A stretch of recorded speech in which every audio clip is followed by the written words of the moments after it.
जब भी दुनिया के किसी भी कोने में आती है मुसीबत, मसीहा की तरह खड़ा हो जाता है भारत। भारतीय कहीं भी रहें, मदद का हाथ हमेशा बढ़ा देता है। मिलिए तुर्की के भारतीय हीरो दीपेंद्र से। दुनिया के किसी भी कोने में कोई मुसीबत आए, भारत सरकार और भारतीय हमेशा मदद करने के लिए तैयार रहते हैं। चाहे वो नेपाल में 2014 के भूकंप के दौरान मदद पहुंचाने की बात हो, या जब श्रीलंका में आर्थिक संकट था, तब भी भारत ने आगे आकर मदद का हाथ बढ़ाया था। अभी हाल में हुए यूक्रेन रशिया वॉर में भी भारत ने मदद किया था। अब जब तुर्की और सीरिया में भीषण भूकंप आया है, तो इंडिया और इंडियन कैसे पीछे रह सकते हैं। ऐसे में भारत सरकार ने राहत सामग्री के साथ एनडीआरएफ और मेडिकल टीमों के खोज और बचाव दलों को तुरंत तुर्की भेज दिया। वहां 6 डिग्री तापमान वाली सर्दी में लोग बेघर हो गए हैं। वहां रह रहे भारतीयों ने मदद के लिए हाथ बढ़ा दिए हैं। इनमें से एक दीपेंद्र भी हैं, जो मध्य प्रदेश के बुरहानपुर के रहने वाले हैं। दीपेंद्र तुर्की के कैडोकिया शहर में नमस्ते इंडिया नाम से एक होटल चलाते हैं। इसके अलावा उनके 2 रेस्टोरेंट भी हैं। दीपेंद्र ने भूकंप पीड़ितों के लिए अपने होटल्स के दरवाजे खोल दिए हैं। नमस्ते इंडिया होटल में भूकंप पीड़ित मुफ्त में न सिर्फ रह रहे हैं, बल्कि खाना भी खा रहे हैं। दीपेंद्र बताते हैं कि अब तक उनके होटल में 40 से ज़्यादा लोग शेल्टर लिए हुए हैं। उनके रहने, खाने और ठहरने का भी बंदोबस्त किया गया है। यदि किसी को मेडिकल सपोर्ट की ज़रूरत पड़ रही है, तो वो भी उपलब्ध करवा रहे हैं। अभी लोग सिर्फ अपनों को खोने के दर्द से उबरे नहीं हैं। उनकी यादें मलबों के ढेर में पसरी हुई है।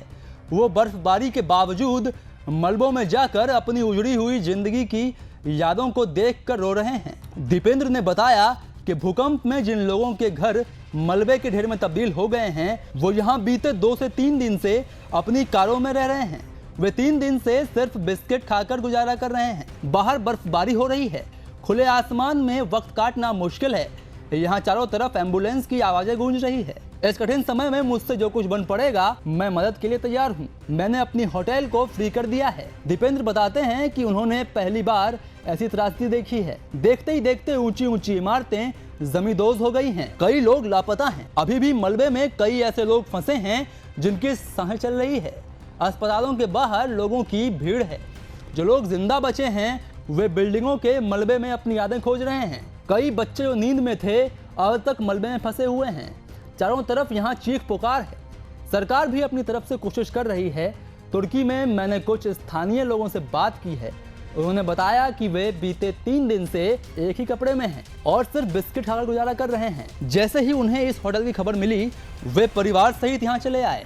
दीपेंद्र ये भी कहते हैं कि तुर्की के जिस कैपेडोकिया शहर में वे रहते हैं, वहाँ भूकंप से ज़्यादा तबाही नहीं हुई है, लेकिन यहाँ से 100 किलोमीटर दूर दूसरे शहरों में बहुमंजिला इमारतें मलबे के ढेर में तब्दील हो गई हैं। यहाँ मरने वालों की गिनती अब तक चल रही है। दीपेंद्र मध्य प्रदेश के बुरहानपुर के निवासी हैं। उन्होंने स्कूल की पढ़ाई यहीं से की है। इसके बाद उन्होंने महाराष्ट्र के औरंगाबाद से होटल मैनेजमेंट की डिग्री ली। दीपेंद्र बताते हैं कि 2009 में सबसे पहले वे तुर्की के इस्तांबुल शहर पहुंचे। यहाँ भी उन्होंने स्वाद नाम से एक इंडियन रेस्टोरेंट शुरू किया, लेकिन 2 साल बाद यहाँ के हालात को देखकर उन्हें भारत लौटना पड़ा। तुर्की की मदद के लिए भारत ने ऑपरेशन दोस्त शुरू किया है। अब तक यहाँ से 6 विमानों से जरूरी चीजें वहाँ भेजी जा चुकी हैं। विदेश मंत्री एस जयशंकर ने ट्वीट कर इसकी जानकारी दी है।